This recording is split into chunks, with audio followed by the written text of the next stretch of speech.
தென்காசி கோவில்ல அறங்காவலர் அறிவிச்சிருக்காங்க. அது ஒரு கம்யூனிட்டி, அதாவது தேவர் திமுகவுக்கு எதிராக போராட்டம் அறிவிச்சிருக்காங்க. அதாவது தென்காசியினுடைய காசி விஸ்வநாதர் ஆலயம் ஒரு 600 ஆண்டுகளுக்கு முன்பு பாண்டிய மன்னர்களால் பராக்கிரம பாண்டியனால் ஒரு 600 ஆண்டுகளுக்கு முன்பு கட்டப்பட்ட கோயில் சிவாலயம்.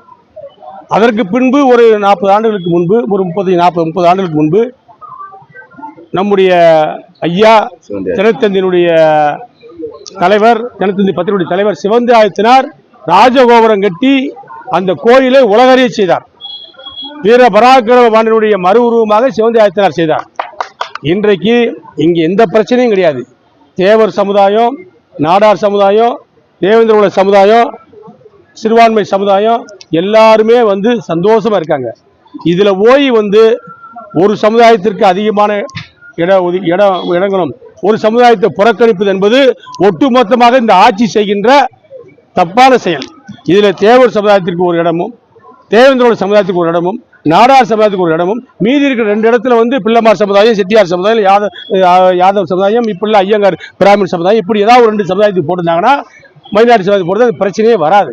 ஒரு சமுதாயத்தை அந்த கோயில் இங்கே உருவாவதற்கு 600 ஆண்டுகளுக்கு முன்பாக சிவகாசியில் இருக்கக்கூடிய காசி விஸ்வநாதர் கோயிலும், தென்காசியில் இருக்கக்கூடிய இந்த காசி விஸ்வநாதர் கோயிலும், வடகாசியில் இருக்கக்கூடிய காசிக்கும் ஒரு குறைப்பு உண்டு. நான் சிவகாசிக்காரன், அதனால் தென்காசி கோயிலை பற்றி நான் பேசுவது சரியானதுதான்.